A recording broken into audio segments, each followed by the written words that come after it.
일부 불교의 눈으로 바라본 제사와 고기. 제사상에 고기를 꼭 올려야 할까? 혹은 고기를 올리면 불효인가? 반대로 고기를 올리면 불교계에서는 안 된다고 할까? 많은 분들이 제사를 앞두고 한 번쯤은 이런 고민을 해보셨을 겁니다. 어릴 적 기억을 떠올려 보면 할머니는 제사 준비로 분주하셨고 어머니는 육전이며 생선전, 탕국까지 도맡아 준비하셨습니다. 그런데 그 한쪽에서 삼촌은 조용히 말했죠. 야, 절에선 고기 안 올린다더라. 빼자. 그러면 고모가 또 말합니다. 조상님들이 고기 좋아하셨는데 뭘. 삼겹살 안 올리면 서운해하셔. 그렇게 가족회의가 시작됩니다. 불교의 가르침과 조상에 대한 예우, 이 두 가지가 서로 부딪히는 것처럼 보일 때 우리는 어떻게 하면 좋을까요? 먼저 불교의 기본적인 입장을 살펴볼까요? 불교에서는 불살생, 즉 생명을 해치지 않는 것을 굉장히 중요하게 여깁니다. 불살생은 5계 중 첫 번째 계율입니다. 살생을 하지 않겠다는 맹세는 모든 수행자의 출발점입니다. 그래서 많은 불자들이 채식을 실천하거나 육식을 줄이는 노력을 합니다. 특히 사찰에서는 공양에 고기를 쓰지 않는 것이 원칙입니다. 사찰 음식을 생각해 보세요. 고기 없이도 얼마나 정갈하고 깊은 맛을 내는지요.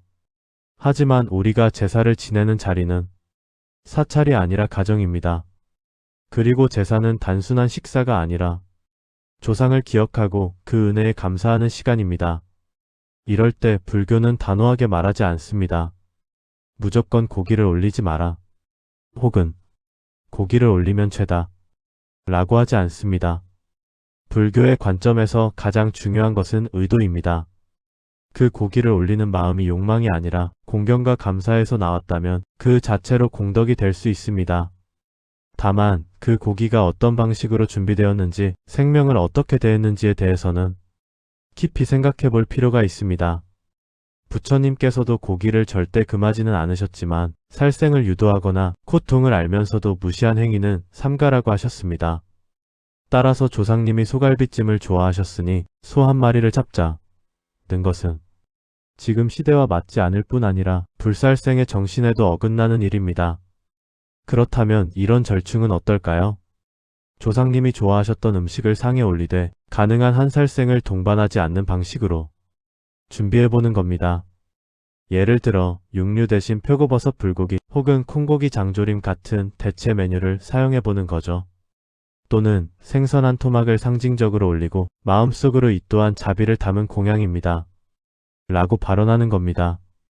실제로 많은 불자, 가정에서는 육류 없이도 충분히 정성스러운 제사상을 차리고 있습니다. 그들의 공통된 마음은 이렇습니다. 우리 가족이 건강하게 살아가고 있는 이 순간도 조상님이 주신 덕분입니다. 그 은혜를 기억하며 모든 중생과 생명을 함께 존중하겠습니다. 그런데 말이죠. 조상님들도 생각보다 마음이 넓으십니다. 우리가 정성스럽게 마음을 담으면 삼겹살이 없다고 삐지시지는 않습니다. 오히려 후손들이 생명을 소중히 여긴다면 기뻐하시지 않을까요? 불교에서는 이런 마음을 회양이라고 부릅니다. 내가 행한 선한 마음과 공덕을 조상님과 모든 중생에게 돌리는 것입니다. 그러니 제사상에 고기를 올릴까 말까 고민할 때 가장 먼저 점검해야 할 것은 무엇을 올릴까가 아니라 어떤 마음으로 올릴까입니다. 그리고 때로는 가족들과의 갈등도 일어날 수 있습니다. 너 혼자 절 다닌다고 제사상까지 바꾸려고 하냐? 이런 말 들으면 마음이 상하죠. 하지만 그럴 때일수록 불자는 부드러운 말과 온화한 행동으로 보여주어야 합니다. 고기를 올리는 대신 더 정갈하고 자비로운 마음으로 차렸어요. 이건 조상님을 향한 감사고 또 살아있는 가족을 위한 배려이기도 해요. 이렇게 말하면 듣는 이도 마음이 달라질 수 있습니다. 결론적으로 불교에서 제사상에 고기를 올리는 것에 대해 절대적인 금지는 없습니다. 그보다 더 중요한 것은 불살생의 의미를 다시 새기고 정성으로 공양을 올리며 회양의 마음으로 조상님께 감사를 전하는 것입니다. 차례나 제사는 단순히 형식을 따라 하는 의식이 아니라 살아있는 자와 돌아가신 이를 잇는 마음의 다리입니다. 그리고 그 다리 위에 자비와 감사, 존중의 마음이 놓인다면 고기 한 점보다 더 귀한 공양이 될 것입니다. 이것이 불교에서 바라보는 고기와 제사상에 대한 지혜입니다. 2부. 절처럼은 못하더라도 정성은 부처님처럼. 설날 아침 제사상 앞에 선 당신. 눈앞에는 가지런히 놓인 나물과 전, 그리고 조심스레 한쪽 구석에 얹힌 콩고기 장조림. 속으로는 생각합니다. 이걸로 괜찮을까? 부처님도 아버지도 이해해 주실까? 괜찮습니다. 그 고민이야말로 공양의 시작입니다. 사찰에서의 공양은 정해진 순서와 형식이 있지만 집에서는 그보다 마음의 흐름이 더 중요합니다. 자, 그럼 하나하나 짚어볼까요? 1. 불교식 제사의 기본 구조는? 불교에서 차례나 제사를 지낼 때는 보통 다음과 같은 흐름을 따릅니다. 공양물 준비, 헌다와 헌양, 삼배 또는 반배, 발언문 낭독, 회양 발언, 공양 후 정리. 이 절차는 아주 복잡하거나 까다롭지 않습니다. 다만 중요한 건 모든 과정에 마음을 담는 것이죠. 공양물 어떻게 준비할까? 불교에서는 음식을 공양이라고 부릅니다. 공양은 단순히 먹을 것이 아니라 마음을 담은 정성입니다. 전통적인 제사상에는 탕국, 나물, 고기, 생선, 전, 과일, 술 등 다양한 음식이 올라가지만 불교식 제사는 살생을 줄이고 자비를 실천하는 공양상을 권합니다. 그래서 요즘은 이렇게 구성합니다. 콩고기, 불고기 식감은 고기 같지만 자비로운 선택. 표고버섯 탕국 깊은 맛과 건강까지. 나물 3가지 이상 고사리, 도라지, 취나물 등. 전, 부추전, 버섯전, 애호박전. 떡이나 약과 과일 조상과 함께 나누는 단맛. 정수 또는 녹차, 술 대신 맑은 음료로 한다. 물론 집안 어르신들의 전통과 의견도 존중해야 합니다. 그래서 가능하다면 육류는 한두 가지만 최소한으로 올리고 나머지를 사찰 공양 스타일로 조화롭게 구성하는 것도 좋은 방법입니다. 3. 헌다와 헌양 마음을 올리는 시간. 이제 공양물이 준비되었다면 차 한 잔을 따르고 향 한 줄기를 피웁니다. 헌다차를 올림, 헌양향을 피움은 단순한 의식이 아닙니다. 이 정성은 욕심이 아니라 감사에서 나왔습니다 라는 뜻을 담는 거죠. 향 연기가 하늘로 퍼지듯 당신의 마음도 부드럽게 펼쳐집니다. 그 짧은 순간이 바로 기도가 되고 회양이 되는 시간입니다. 4. 발언문 마음을 담아 읊조리는 글. 자, 이제는 발언문입니다. 꼭 어렵게 쓸 필요 없습니다. 이렇게 해보세요. 이 공양을 부처님께, 조상님께 바칩니다. 생전에 보여주신 은혜와 사랑에 감사드립니다. 오늘 우리가 이렇게 함께 살아있음을 조상님의 가르침이라 여기며 마음을 다해 공양합니다. 이처럼 정중하지만 당신의 말투로 진심을 담아 읊으면 됩니다. 불교에서 중요한 것은 문장의 길이보다 마음의 진실성입니다. 5. 회양 조상과 모든 중생에게 나누기. 공양이 끝났다면 마지막으로 회양을 합니다. 불교에서 회양이란 나만의 공덕이 아닌 조상과 중생 모두에게 돌려드리는 것입니다. 부처님께서도 법문 끝마다 이 공덕을 일체 중생에게 회양하노라고 하셨죠. 당신도 이렇게 말해보세요. 이 공양으로 얻은 모든 덕을 조상님께, 이웃에게, 살아있는 모든 생명에게 돌립니다. 모두가 평안하시길 빕니다.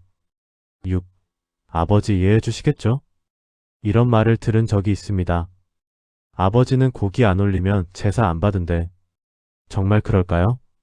당신의 아버지는 살아생전 당신이 생선을 더 먹겠다고 남은 식사를 넘기시던 분입니다. 그런 분이 당신이 생명을 아끼고자 한 선택을 마음 아파하시겠습니까? 중요한 건 고기냐 채식이 아니라 진심입니다. 불교에서는 이렇게 말합니다. 마음이 곧 공양이다. 탑을 세우지 않아도, 기와를 얹지 않아도 당신이 마음을 다한 공양을 올렸다면 그 자체로 조상님은 받으신 것입니다. 7. 우리는 절이 아닙니다. 사찰에서는 모든 것이 질서정연합니다. 육류는 없습니다. 헌양은 절제되어 있습니다. 그곳엔 오랜 전통이 있고 훈련된 수행자들이 있죠. 하지만 우리 집은 어머니가 반찬을 태워도 웃음이 있고 아이들이 공양 중에 뛰어다니는 삶의 현장입니다. 그렇다고 해서 그 공양이 덜한 것은 아닙니다. 우리는 절처럼은 못하더라도 부처님처럼 정성을 다할 수는 있습니다. 그게 바로 불자 가정에서의 제사입니다. 3부. 그분이 원하는 건 고기가 아니라 당신의 그 마음입니다. 당신이 제사상을 차릴 때 가장 먼저 드는 고민. 이 음식들이 정말 아버지에게 닿을까? 내 정성이 그분에게 전해질까? 그리고 마지막에 그분은 지금 어디에 계실까? 이 모든 질문은 바로 제사의 의미와 불교의 죽음에 대한 관점으로 이어집니다. 1. 불교에서 말하는 조상이란 누구인가? 불교는 윤회를 이야기합니다. 삶은 한 번이 아니고 죽음은 끝이 아니라 또 다른 시작이라고 말합니다. 그러니 우리가 부르는 조상은 육신은 이미 흙으로 돌아갔지만 그 마음의 흐름, 인연의 자취는 지금도 어딘가에 살아있습니다. 불교에서는 그들을 선망 부모 조상님이라고 부릅니다. 의역하면 먼저 가신 부모와 그 조상의 영가이죠. 조상은 단지 과거의 인물이 아니라 지금 이 순간에도 나와 연결된 인연의 존재입니다. 전통 제사 vs 불교식 천도제. 전통적인 유교식 제사는 효를 중심으로 형식을 중시합니다. 자리를 갖추고 술잔을 3번 올리고 헌작을 하죠. 반면 불교식 천도제는 그분의 업과 윤회를 위한 기도입니다. 즉, 그분의 영혼이 좋은 곳으로 가시도록 돕는 의식이죠. 그래서 불교식에서는 육류 없이 채식으로 공양을 준비하고 경전 독송, 반야심경, 천수경, 다란이경 등을 낭독하며 발언과 회향을 통해 그분을 극락세계로 보내는 발언을 합니다. 형식보다 중요한 건 공덕을 쌓고 그 공덕을 영가에게 회향하는 마음입니다. 3. 우리는 도와드릴 수 있습니다. 누군가는 묻습니다. 돌아가신 분을 위해 우리가 뭘 할 수 있나요? 불교의 답은 간단합니다. 도와드릴 수 있습니다. 그분이 생전에 지은 업이 클 수도 있고 아니면 아직 미련이나 한이 남았을 수도 있습니다. 그럴 때 우리는 경전을 낭독하고 선한 일을 하고 그 공덕을 그분에게 회향합니다. 예를 들어 이렇게 말이죠. 이 독송의 공덕을 돌아가신 아버지께 회향하오며 부디 생전의 업장을 녹이고 좋은 곳에서 다시 태어나시길 발언합니다. 그 순간 당신의 목소리는 기도가 되고 그 기도는 인연이 되고 그 인연은 영혼을 맑히는 길이 됩니다. 4. 진심은 음식을 뛰어넘는다. 어떤 분은 아직도 미안한 마음에 고기 반찬을 꼭 올립니다. 아버지가 좋아하시던 LA 갈비는 꼭 있어야 해. 그 정성 이해합니다. 아름답습니다. 하지만 진심은 고기의 유무보다 그 음식을 준비하는 당신의 마음에 있습니다. 그분이 진정 바라시는 것은 그릇 위의 음식이 아니라 당신의 건강, 평안, 그리고 지금 이 삶에서의 감사입니다. 한 그릇에 밥 한 줄기 향. 당신이 헌향할 때 손을 모아 눈을 감는 순간 부처님께서도 당신을 바라보신다고 합니다. 그 향 연기 속에 담긴 땀방울 기억 후의 사랑이 하늘을 따라 퍼지듯 그분에게 닿기를 바라며 기도합니다. 이 밥 한 그릇은 아버지께 드립니다. 제가 있는 지금 이 자리에서 그분을 기억하며 살아가겠습니다. 이 마음 하나면 제사는 이미 충분합니다. 6. 제사와 수행 그 사이에 선 우리. 불자가 제사를 지낸다는 것은 단지 예를 올리는 것이 아니라 수행의 연장선에서 조상을 기리는 일입니다. 공약물 하나에도 욕심을 내려놓고 기도 한마디에도 자비를 담는다면 당신의 제사는 수행이 됩니다. 불교에서는 말합니다. 일체유심조. 모든 것은 마음먹기에 달렸다는 뜻입니다. 당신의 마음이 깨끗하다면 고기가 있든 없든 향이 비싸든 싸든 그 제사는 이미 극락으로 향하는 길이 됩니다. 4부. 이 전통을 아이에게 물려줘야 할까요? 이제는 아마 마음속으로 조금은 정리가 되셨으리라 생각합니다. 불교에서 말하는 차례란 단순히 형식적인 의식이 아니라 우리가 그리워하는 일을 향해 마음을 다해 손을 모으는 일이라는 것을요. 그렇다면 이제 한 가지 질문이 남습니다. 이 전통을 아이에게도 물려줘야 할까요? 많은 분들이 고민하십니다. 우리 부모 세대는 엄격하게 제사를 지냈고 우리는 그 사이에서 완급을 조절하며 지켜왔습니다. 하지만 이제 우리의 자녀 세대는 그 의미를 잘 모를 수도 있고 형식 자체를 부담스러워하기도 합니다. 그럴 때 불교는 우리에게 지혜를 전합니다. 모든 것은 인연 따라 생기고 인연 따라 사라진다. 형식은 인연 따라 달라질 수 있지만 그 마음만은 이어질 수 있습니다. 어떤 노스님은 이렇게 말씀하셨습니다. 조상은 제사상보다 자손이 평화롭게 사는 모습을 더 기뻐하신다. 조상님이 바라시는 것은 후손의 경건한 마음과 그들의 조용한 행복입니다. 불교는 형식을 고집하지 않습니다.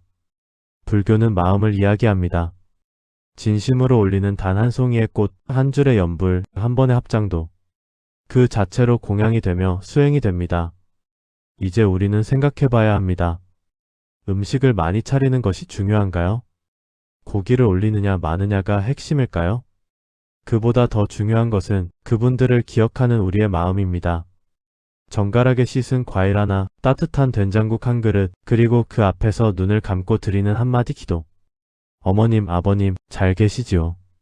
저희는 그 덕분에 잘 살고 있습니다. 이 말이면 충분하지 않을까요? 불교의 가르침은 언제나 자비와 지혜를 말합니다. 제사에서도 마찬가지입니다. 형식은 자비로 바꾸어야 하고 가르침은 지혜로 이어져야 합니다.